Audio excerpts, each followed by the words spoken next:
இப்ப நடந்துகிட்டு இருக்கிற இந்த கேஸ் புக்கிங் தொடர்பான பிரச்சனைகளுக்கு நம்ம கேஸ் ஏஜென்சியை தொடர்பு கொண்டு அவங்க கிட்ட விளக்கம் கேட்டிருக்கிறோம். ஒரு லாங்கான ஒரு உரையாடல் இப்ப உங்க முன்னாடி ஆடியோவா ப்ளே பண்ண இருக்குது. தெரிஞ்சுக்கங்க என்ன நடந்திருக்குது அப்படிங்கிறதுக்கு கேஸ் கம்பெனி தரக்கூடிய விளக்கத்தை இப்ப நீங்க தெரிஞ்சுக்க போறீங்க. என்ன எனக்கு நடந்ததுங்கிறத சிம்பிளா சொல்லிடுறேன். 30ஆம் தேதி தான் இந்த மாசம் நான் புக் பண்ண முடியுங்கிற சூழ்நிலையில திடீர்னு எனக்கு வந்து பாத்தீங்க அப்படின்னா 21ஆம் தேதி நைட்டு, சனிக்கிழமை நைட்டே பார்த்தீங்க அப்படின்னா சிலிண்டர் புக் ஆகி இன்வாய்ஸ் ஜென்ரேட் ஆனதாகவும் அதற்கு ஒரு டிஏசி நம்பர் அலாட் ஆச்சு. அதை தொடர்ந்து 2 நிமிஷத்தில் டெலிவரி ஆயிடுச்சுன்னு ஒரு மெசேஜ் வந்துருச்சு. இந்த மெசேஜ் வந்து நான் இந்தியன் ஆயில் 1 அப்படிங்கிற அந்த ஆப் மூலியமாக தான் புக் பண்ணுவேன், இல்லைன்னா வெப்சைட்டில் புக் பண்ணுவேன். ஸோ லாகின் பண்ணி பார்த்தா அந்த 30/3/2026ங்கிறது 16/4/2026ன்னு மாறிடுச்சு. ஸோ 15 நாள் எக்ஸ்டன் ஆயிடுச்சு இந்த மெசேஜ் வந்து போனதுக்கப்புறம். நான் எப்படி சொல்லுதுங்க, திடீர்னு அறிவறியா பயந்துட்டு இது வந்து பார்த்தீங்க அப்படின்னா என்ன பண்ணிட்டாங்க, ஏதோ சிலிண்டர் புக் ஃப்ராடு பண்ணி எடுத்துட்டாங்க போல் இருக்கு அப்படின்னு கஸ்டமர் கேரை கூப்பிட்டு கேட்டதுக்கு இந்த மெசேஜுக்கு எங்களுக்கு சம்மந்தம் இல்லைன்னு இந்தியன் ஆயில் சைடு சொல்லிட்டாங்க. அதை தொடர்ந்து இப்போ நான் இந்த திருமலா கேஸ் ஏஜென்சி கிட்ட பேசியிருக்கேன். அவங்க என்ன பதில் சொல்லியிருக்கிறாங்கிறத பாருங்க. எனத்துனால இந்த மாதிரி குளறுபடிகள் நடந்தது, இது எல்லாருக்கும் நடக்காம ஏன் கொஞ்சம் குறிப்பிட்ட ஆளுகளுக்கு மட்டும் நடந்திருக்குதுங்கிறது அவங்க சைடு விளக்கம் கொடுத்துருக்காங்க. அந்த விளக்கத்தை நான் கேட்டு எனக்கு வந்து இப்போதைக்கு என்ன பண்ணியிருக்கேன், சரி தவறுங்கிறது எல்லா பக்கம் நடக்க வாய்ப்பு இருக்கிறது தான். 2 முறை நடந்துருச்சு. அவர்கிட்ட தெளிவாக சொல்லிட்டு நீங்களே அந்த காணொலியில் கேளுங்க. 3வது முறை இதே மாதிரி என் அக்கௌண்ட்ல ஏதாவது நடந்ததுன்னா நான் இனி கன்சியூமர் கோர்ட்டை எப்படி சொல்றது நாடுறத தவிர எனக்கு வேற எந்த வழியும் இல்லை. ஒரு மனிதருக்கும் இல்லை ஒரு நிறுவனத்துக்கும் ஒரு தவறு நடக்கிறதுன்னு ஒரு தாட்டி வாய்ப்பு கொடுக்கலாம், 2 தாட்டி வாய்ப்பு கொடுக்கலாம். தொடர்ந்து நடந்தது அப்படின்னா அதை நம்ம முறையாக அணுகித்தான் ஆகணும். ஸோ ஒரு குடிமகனாக நான் என்ன செய்திருக்கிறேன், அவங்களோட உரையாடினதை வச்சு நீங்கள் என்ன தெரிஞ்சுக்க இருக்கிறீங்கிறத தயவு செய்து முழுதாக கேளுங்க. இந்த சிலிண்டர் தொடர்பான இப்போ நான் வந்துகிட்டு இருக்கிற வதந்திகளுக்கு பல முற்றுப்புள்ளியை இந்த உரையாடல் வைக்கும்.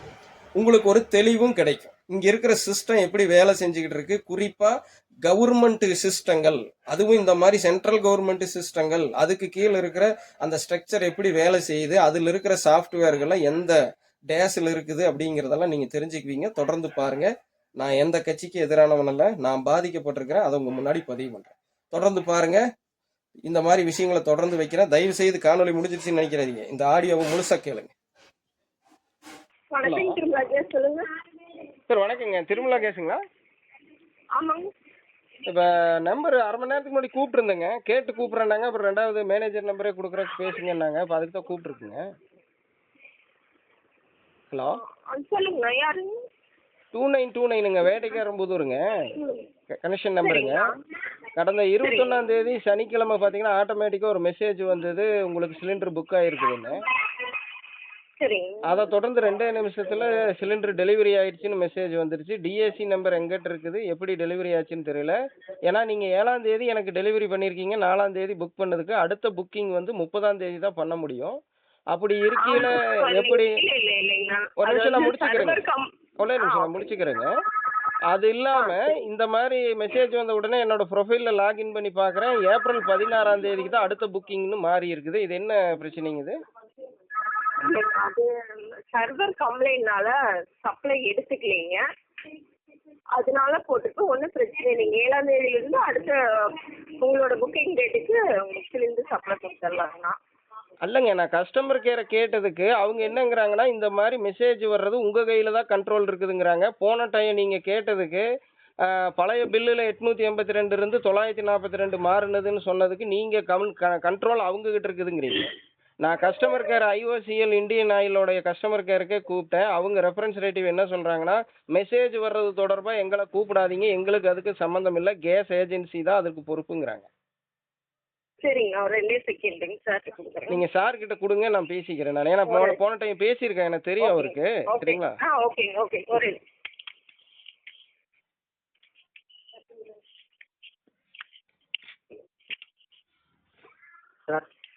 சார் வணக்கம் சார், நான் தாங்க சார் ஜெம்சி சேனல்லேருந்து குருங்க.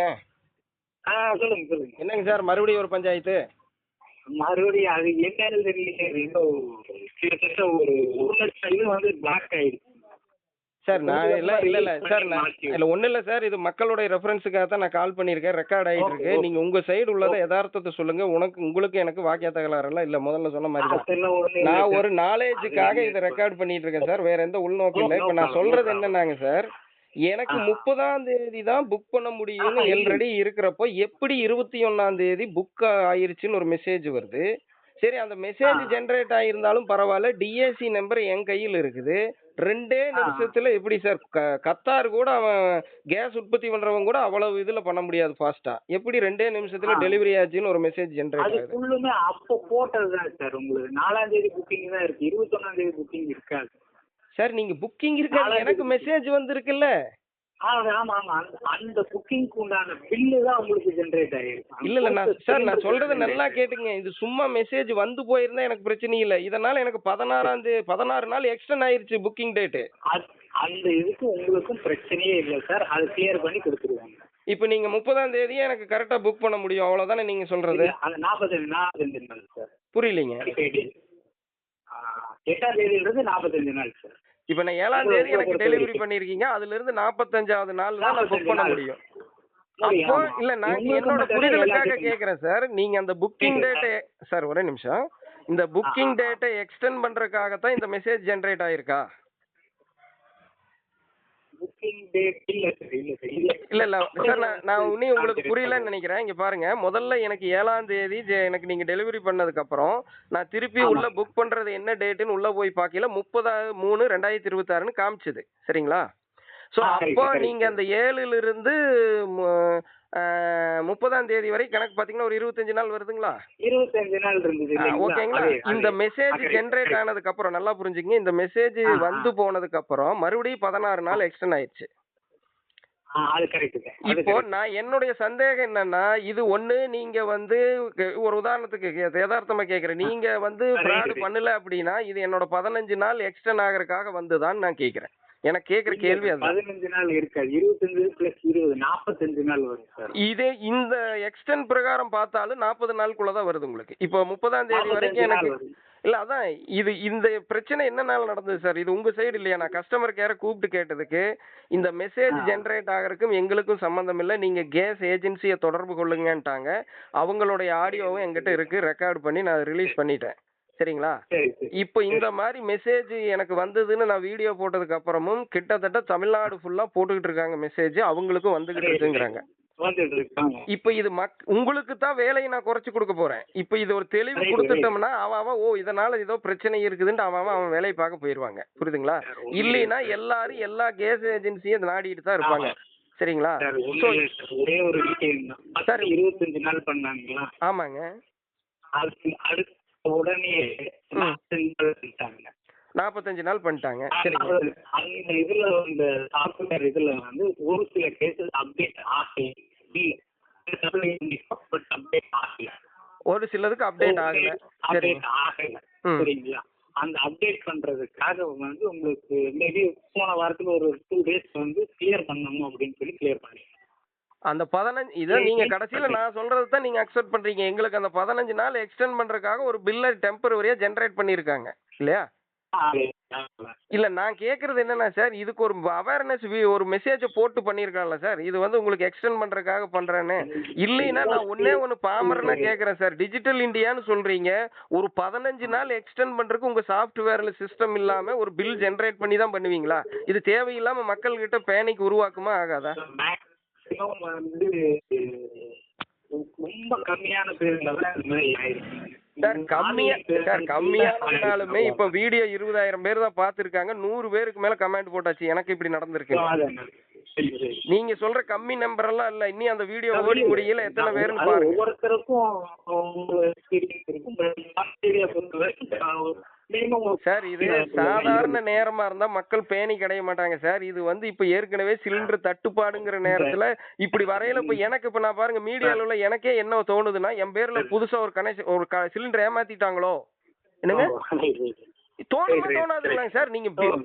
நீங்க மெசேஜ் ஒரு வார்னிங் மெசேஜ் போட்டிருக்கணும், சிஸ்டத்தை அப்டேட் பண்றதுக்காக உங்களுக்கு 45 நாள்னு மாத்துறதுக்காக நாங்க இந்த மாதிரி பண்றோம் அப்படின்னு எங்களுக்கு மெசேஜ் போட முடியலனாலும் ஒரு செய்தியில ஒரு அறிக்கை கொடுத்துருக்கலாம். இந்த ஆயில் நிறுவனம் தேவையில்லாத பேனிக்கு மக்கள் நல்லா இருக்கும்னு நினைச்சிருந்தா கண்டிப்பா பண்ணிருப்பாங்க.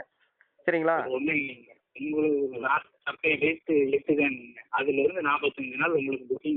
சார் நான் கேக்குறது சார், இந்தியன் ஆயிலுங்கிறது ஏதாவது குப்பிச்சிபுதூர்ல வச்சிருக்கிற ஒரு கடையா சார் அது நான் கேக்குறது? உலகத்திலேயே எவ்வளவு பெரிய ஆயில் நிறுவனம் அதோடைய சாஃப்ட்வேர் அப்டேட்டுக்காக இப்படி ஒரு வேலையை செய்யறாங்கன்னா இது எவ்வளவு கேவலமா இருக்குது. எனக்கு கேவலமா இருக்குது என் நாட்டில் இப்படி ஒரு நிறுவனம் இருக்குதுன்னு. ஒரு 15 நாளை எக்ஸ்டெண்ட் பண்றதுக்காக ஒரு பில்லை நான் டெம்பரவரியா ஜென்ரேட் பண்ணி அதை டெலிவரி பண்ண மாதிரி காமிச்சு தான் 15 நாள் எக்ஸ்டெண்ட் பண்ணுவேன்னு சொன்னா இது இப்போ நாளைக்கு இன்னொரு மெசேஜ் வரையில எனக்கு இது எப்படி தோணும்? எனக்கு உண்மையாலுமே டெலிவரி ஆச்சா இல்லையான்னு நான் எப்படி நான் வந்து இந்த மாதிரி மெசேஜ் வந்து நான் உறுதியா எடுத்துக்கிறது? உங்களை பொறுத்த வரைக்கும் வராது சார், சரிங்களா? என்னங்க சார்? உங்களை பொறுத்த வரைக்கும் வராதுங்க. அவ்வளவுதான். இந்த இந்த இந்த சாஃப்ட்வேர் நீங்க மேக்ஸிமம் அப்டேஷன் எதுவும் தெரியலைங்க. அது இந்த இப்போ இன்னொரு டவுட்டுக்கு கேக்குறேன் சார். இனி நான் உள்ள லாகின் பண்ணி பார்த்தா சார், உள்ள லாகின் பண்ணி பார்த்தா நல்லா கேட்டுங்க, உள்ள லாகின் பண்ணி பார்த்தா இப்போ நான் அந்த டேட்ல சிலிண்டர் எடுத்ததா காட்டுமா காட்டாதா? கண்டிப்பா காட்டுது. ஆனா 8ஆம் தேதிக்கு பதிலா 20ஆம் தேதி காமிக்கும். 15 நாள் வந்து உங்களுக்கு முன்னாடி வந்து பதிவு பண்ணிக்கலாம் சார். இல்ல நான் கேக்குறது ஒண்ணு சார், வாங்காத சிலிண்டரை நான் எதுக்கு சார் 21ஆம் தேதி வாங்கினேன்னு எனக்கு புக் ஆகணும்? வாங்கின சிலிண்டர் தான் உங்களுக்கு அப்டேட் ஆயிடுச்சு சார். வாங்காத சிலிண்டர் சார் இது என்ன சார் லாஜிக்கா இருக்குது? நான் இத்தனாம் தேதி ஒரு பொருளை வாங்கினேன், அந்த டேட்ல ரிஜிஸ்டர் பண்ண மாட்டேன், நீ இந்த டேட்ல தான் ரிஜிஸ்டர் பண்ணுவேன்னா இது எப்படி சார்? நீங்களே கொஞ்சம் நியாயமா யோசிச்சு பாருங்க. ஒரே அடுத்த தடவையும் போது இந்த பிரச்சனையே வராது சார், சரிங்க சார்? நான் எனக்காக மட்டும் பேசல, உங்களுக்காக தான் பேசுறேன். நாளைக்கு நீங்களும் ஒரு கனெக்ஷன் வீட்டில் வச்சிருந்தாலும் உங்க அம்மா அப்பா வச்சிருந்தாலும் இந்த சூழ்நிலை அவங்க ஃபேஸ் பண்ணுவாங்களா மாட்டாங்களா? ஆமா சார் அவன் பயத்துல இருக்கான் சார். உண்மையாலுமே கத்தார்ல மறுபடியும் அடிச்சுட்டானுங்க சார். 17% போச்சு. நீ பச்சையா சொல்றேன் சார், 5 மாநில எலெக்ஷனுக்காக வெயிட்டிங் எல்லாம் விலை ஏறாம, சரிங்களா? உங்களுக்கு நீங்க சிலதெல்லாம் இந்த இது துறையில இருந்து பேச முடியாது, நான் பப்ளிக்கா பேசுறேன். 5 மாநில எலெக்ஷனுக்காக வெயிட்டிங். அதுக்கப்புறம் கேஸ் சிலிண்டர் எவ்வளவு வேறு என்ன ஏதுன்னு யாருமே யூகிக்க முடியாது. எல்லாருமே இப்ப தயாராகிட்டு இருக்காங்க. ஸோ இந்த நேரத்தில் இப்படி மக்கள் பேனிக் ஆகிற மாதிரி விட்டா கொஞ்சமாவது யோசிச்சு பாருங்க. இப்போ நான் ஓப்பனா கேட்கறேன் சார், இந்த வந்த மெசேஜுக்கு உங்களுக்கு சம்மந்தம் இருக்கா இல்லையா சார்?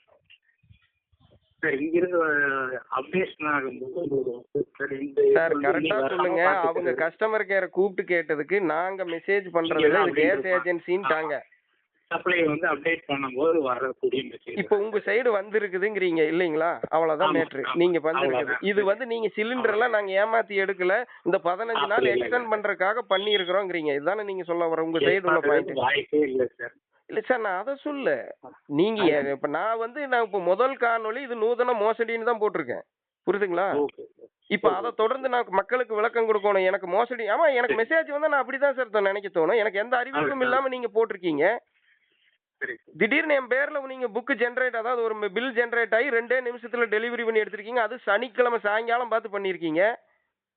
ஞாயிற்றுக்கிழமை யாருமே வந்து கஸ்டமர் கேரையும் எடுக்க மாட்டேங்கிறாங்க. உங்களை வந்து நான் அணுகவும் முடியாது, ஆபீஸ் லீவு. ஸோ இந்த டைம் நான் இன்னொன்னு நினைக்கலாம்ல, வெளிநாட்டு சதிகள் எவனோர்த்த மக்களை பேனை கடைய வைக்கிறதுக்காக உங்க சர்வரையே கிராஷ் பண்ணி உள்ள போட்டான்னு கூட எனக்கு நினைக்க தோணுமா தோணாதா? சார் நீங்க தயவு செய்து உங்க மேல் அதிகாரிக்கு ஒரு மெயில போடுங்க. இதை எல்லாத்தையும் நான் சேர்த்து ஒரு மெயில போட போறேன். இனிமேல இல்ல நான் என்ன கோரிக்கை வைக்க போறேன்னா, நான் கம்ப்ளைண்ட் எல்லாம் பண்ணல. தயவு செய்து இந்த மாதிரி அப்டேட்டை தெளிவுபடுத்துங்க. நீங்க ஏதாவது பண்றீங்கன்னா முறையா மக்களுக்கு ஒரு மெசேஜ் போடுங்க. ஒரு மெசேஜ் போடுறதுல என்ன சார் உங்களுக்கு நிறுவனத்துக்கு? இங்க பாருங்க, நாங்க அப்டேட் வேலை செய்துட்டு இருக்கிறோம், இந்த மூலியமா ஏதாவது 1-2 மெசேஜ் வந்தா நாங்க இதனாலதான் பண்றோம்னு சொல்லணும். இப்போ நான் சொல்றேன் சார், நீங்க சொல்றதுல எனக்கு உடன்பாடு இல்லை. நீங்க சொல்றத நான் கேட்டுக்கிற நிலைமையில் இருக்கிற, அவ்வளவுதான்.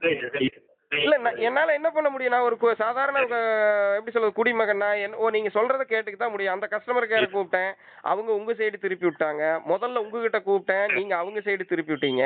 இப்ப 2 பேருக்கு சைடும் கேட்கறேன், நீங்க உள்ள சிஸ்டம் இதுங்கிறீங்க. நீங்களும் என்ன பண்ண முடியும்? உள்ள இருக்கிற சிஸ்டம் அந்த சாஃப்ட்வேர் சரியில்லாததுக்கு நீங்க என்ன பண்ண முடியும்? புரியல சார். ஹலோ, 8ஆம் தேதியில இருந்து 45 நாள் டைம் இருக்கு இல்லைங்களா? அதுல புக் பண்ணுங்க. நெக்ஸ்ட் சிலிண்டர்ல இருந்து அது மேக்ஸிமம் அந்த ஏப்ரல்ல இருந்து இது ஆயிரும் சார். சார் எனக்கு 7ஆம் தேதி தானே டெலிவரி பண்ணீங்க, 7ஆம் தேதியில இருந்து தானே கணக்கு? 7ல இருந்து 1வது நாள் கணக்கு சார். 7ல இருந்து 45வது நாள் நான் புக் பண்ண முடியும். 45 நாள் அவ்வளவுதான் சார் விஷயம். அதுக்கு நீங்க இந்த இடையில வந்த மெசேஜுக்கு இதுக்கு சம்பந்தம் இல்ல. ஆனா நான் 21ஆம் தேதி தான் டெலிவரி வாங்கினதா காட்டும் இல்லைங்களா? ஆமா சார், ஆமா. உள்ள லாகின் பண்ணா இப்படித்தான் காட்டும் இல்லைங்களா? இது உங்க நிர்வாக வசதிக்காக செய்து இருக்கிற விஷயம் அப்படிங்கிறீங்க நீங்க. ஓகே சார், இதை நான் அப்படியே போட்டுறேன். ஓகேங்களா? அதுக்கப்புறம் நான் பார்க்கலாங்க. தயவு செய்து நீ அடுத்தது எனக்கு பிரச்சனை வராம பாத்துக்குங்க. நீங்க எனக்கு இது 2வது இஷ்யூ ஆயிடுச்சு சார். நம்ம மக்கள் தெளிவுக்காக போடுறதா இருந்தாலும் திருமலா கேஸ் ஏஜென்சியோடதுல 2வது இஷ்யூவா பதிவாகுது. சார் அந்த இது அப்டேஷன் பண்ணிட்டீங்களா அந்த பயோமெட்ரிக் யார் பேர்ல இருக்கா சார் அம்மா பேருக்கு நாங்க வீட்லயே எடுத்து சக்சஸ் ஆயிடுச்சு சார். ஒருக்கா செக் பண்ணி சொல்லுங்க. ஆயிடுச்சுங்களா? இல்ல செக் பண்ணி சொல்லிருங்களா எனக்கு. கன்சியூமர் நம்பருங்க 2929 சார். ஒரு இந்தியன் ஆயில் ஒன்னுங்கிற அந்த ஆப் இன்ஸ்டால் பண்ணி அது பண்ணிட்டீங்கன்னா போட்டோ எடுத்து எனக்கு மெசேஜும் சக்சஸ்ன்னு வந்துருச்சு. இருந்தாலும் இப்ப மெசேஜ் நம்ப முடியாது. நீங்க அதுல காட்டுதான்னு பாருங்க. இருங்க ஒரே நிமிஷம்.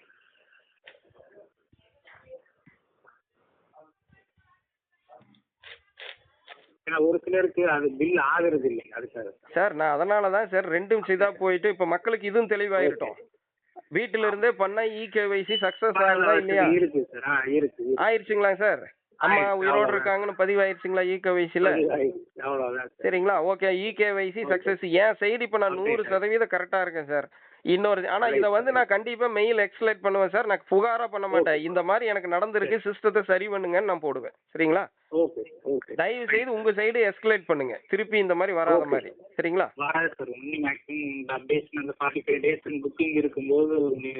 இப்ப நீ மறுபடியும் மாத்துவீங்கல்ல, மறுபடியும் குளறுபடி வருமா? மறுபடியும் 20 நாள் கழிச்சு வரையில அது மாறி அது மாறும்போது இந்த பில் ஜெனரேட் பண்ண மாட்டீங்க. ஏன்னா குறைக்கிறதுக்கு தேவையில்லை, எக்ஸ்டெண்ட் பண்றதுக்கு தானே ஒரு பில் வாங்கின மாதிரி நீங்க போட்டாகணும்.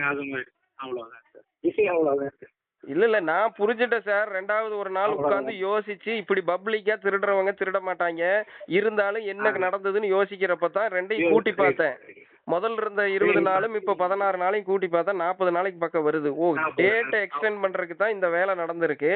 ஆனா உண்மையா சொல்றேன் சார், உலகத்துக்கே ஐடி கம்பெனிக்கு ஆளுகளை எக்ஸ்போர்ட் பண்ற ஆளுங்க நம்ம. சரிங்களா?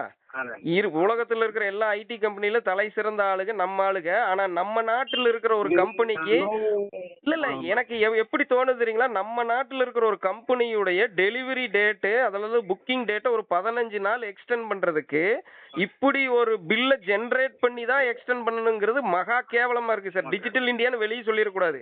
வெளிநாட்டுல எங்கேயாச்சும் காமிச்சோம்னா காரி எங்க துப்புவான்னு தெரியாது. ஏன்னா ஒரு 15 நாள் எக்ஸ்டெண்ட் பண்றதுக்கு நீங்க ஒரு பில்லு மக்களுக்கு வந்து புதுசா ஜெனரேட் பண்ணி டெலிவரி பண்ண மாதிரி பண்ணி தான் 15 நாள் எக்ஸ்டெண்ட் பண்ணுவீங்கன்னா என்ன உங்களுடைய சிஸ்டம் கேட்பாங்க. கேட்பாங்களா கேட்க மாட்டாங்களா? நீங்களே சொல்லுங்க. ஏன் சார் ஒரு இதுல சாஃப்ட்வேர்ல அப்டேட் பண்றதுல 15 நாள் ஒவ்வொரு கனெக்ஷனுக்கு 45 நாள் கழிச்சுன்னு அப்டேட் பண்றதுக்கு ஒரு பில்ல ஜெனரேட் பண்ணா தான் நடக்கும்னா நீங்களே புரிஞ்சுக்கங்க. இது உண்மையாலுமே ஒரு எப்படி சொல்றது, லிபியா அந்த எப்படி சுத்தமா வழியே இல்லாத நாட்டுல தான் இப்படி எல்லாம் நடக்கும். நம்ம நாட்டுல எல்லாம் நடக்கிறதுக்கு வாய்ப்பே இல்லை சார். இது ஏதோ நிர்வாக கோளாறு. இதுக்கு எவன் என்ன பண்றாங்கன்னு தெரியல. அதை நம்ம மேற்கொண்டு பண்ணுவோம் சார். முறையா வந்து நம்ம இதை வந்து மெயில் மூலியமா எக்ஸ்பிளைன் பண்ணுவோம். நீங்களும் தயவு செய்து உங்க சைடு இருந்து கஸ்டமர் ஃபீட்பேக் இப்படி வருதுன்னு பதிவு பண்ணுங்க. தயவு செய்து நீங்களும் உங்களுக்கு கஸ்டமர் கேர் இருக்குமில்ல சார்? தயவு செய்து கஸ்டமர் எங்கனால இங்க வேலையே செய்ய முடியல, எங்களை டார்ச்சர் பண்றாங்கன்னு சொல்லுங்க. இந்த மாதிரி மெசேஜ் ஜெனரேட் ஆகுறதுக்கு இதுக்கு ஏதாவது ஒரு சொல்யூஷன் பண்ணுங்க. முறையா வருங்காலத்துல அடுத்ததாட்டி விலை ஏறையில இந்த மாதிரி திருப்பி பிரச்சனை வராம இருக்கட்டும்ங்கிறத தயவு செஞ்சு சொல்லுங்க. திருப்பி விலை ஏறும் சார், எங்களோட கணிப்புல பாக்கலாங்க என்ன நடக்குது. அடுத்த தடவை விலை ஏறையில இதே மாதிரி ஜெனரேட் ஆச்சுன்னா தயவு செய்து சொல்லுங்க சார். நான் கன்சியூமர் கோர்ட்டுக்கு தான் போவேன். நான் திரும்பவும் சொல்றேன் சார், நான் விட மாட்டேன் நான். ஏன்னா இது வந்து ஒரு நிறுவனம் இருந்தா நானும் தான் ஒரு இது வச்சு நடக்கிற ஏதாவது பிரச்சனை நடக்கும். அடுத்த சைடு மட்டும் எனக்கு சொல்லுங்க, பில் ஜெனரேட் ஆன பில்லுக்கு சிலிண்டர் டெலிவரி ஆகலைன்னா இப்படி இது எல்லாத்தையும் எடுத்துக்கொண்டே கஸ்டமர் கேர்ல போடுவேன். கிட்டத்தட்ட ஒரு எவ்வளவு வருஷம் எடுத்திருக்கீங்கன்னு பாருங்க. இந்த இஷ்யூ இந்த மாதிரி வந்திருக்காங்கிறது சார். அதனாலதான் சார் ஃபர்ஸ்ட் நான் தவறு எல்லா பக்கம் நடக்கிறது தான். அது ஹியூமன் எரரா இருக்கலாம், மிஷின் எரரா இருக்கலாம்னு நான் அமைதியா இருந்தேன். முதல் இதுலக்கே நான் போக தெரியாம இல்ல. ஏதாவது நீங்க 10 தாட்டி பிரச்சனை பண்ணி இருந்தீங்கன்னா நான் போயிருப்பேன். உட்கார்ந்த கடையில ஆன்லைன்ல கம்ப்ளைண்ட் பண்ணி போட்டு போயிடலாம் சார். போக வேண்டிய அவசியம் கூட இல்ல. நான் ஏன் பண்ணல அப்படின்னு கேட்டீங்கன்னா இல்ல இல்ல நான் ஏன் பண்ணலன்னா உங்களுடைய சர்வீஸ் நல்லா இருந்தது. இதுவரை நம்பிக்கை ஒண்ணு இருக்கும். ரெண்டாவது இவங்க கேட்டுட்டு பண்ணணும் அப்படிங்கிற ஒரு சார் நானும் ஒரு உட்கார்ந்து செய்யறேன் சார். நானும் ஒரு செய்தி படிச்சுட்டு பேசுறேன். அந்த செய்தி தப்பா கூட இருக்கலாம். அதுக்கு நான் ரெண்டாவது மறுப்பு தெரிவிச்சு போடுவேன். எல்லாரும் மனுஷன் தான். யாருமே இங்க 100% எந்நேரம் கரெக்டா வேலை செய்வாங்கன்னு சொல்ல முடியாது இல்லைங்க சார். நான் எப்படி சொல்லுங்க, 25 வருஷமா இதுல இருக்கேன் சார் ஃபீல்டுல. புரியுதுங்களா? 15 லட்சம் பேருக்கு நான் வீடியோ போட்டுக்கிட்டு இருக்கேன். எனக்கும் ஒரு பொறுப்பு இருக்குது. என் நாட்டுக்குள்ள தேவையில்லாம பேனிக்க உருவாக்க கூடாதுன்னு எனக்கும் ரெஸ்பான்சிபிலிட்டி இருக்கு. இப்ப நான் சந்திச்ச இந்த பிரச்சனையை எதுக்கு மக்கள் முன்னாடி வைக்கிறேன்னா நிறைய பேர் இதனாலதான் இப்ப ஒரு தெளிவடைஞ்சிருவாங்க. இப்ப நான் ரெண்டு வீடியோ ரிலீஸ் ஆயிடுச்சு. இப்ப 3வது வீடியோ இப்ப இந்த ஆடியோவை ரெக்கார்டு பண்ணி இனி 3வது வீடியோ இன்னைக்கு நைட்டோ நாளைக்கு காலையிலயோ போடுவேன். இதுதான் நடந்திருக்குது, கேஸ் ஏஜென்சி இந்த விளக்கம் கொடுத்துருக்குது, எனக்கு இதுல திருப்தி இருக்குது, அடுத்ததாட்டி நடந்தா நான் கோர்ட்டுக்கு போயிடுவேன்னு போட்டு விட்டுட்டு விட்டுருவேன். அதே மாதிரி அவன் எவன் என்னென்ன பண்ணுவானோ பண்ணிக்குவான், ஒரு தெளிவு கிடைக்கும். Right sir. இவ்வளவுதான். நான் உண்மையை சொல்றேன் சார், எனக்கு நீங்க நடக்கிறது இது 2வது முறை, 3வது முறை நடக்காம பாத்துக்குங்க. சரிங்களா? உங்க நேரத்தை ஒதுக்கி எனக்கு பதில் சொன்னதுக்கு ரொம்ப நன்றி சார். Thank you sir. ஓகே.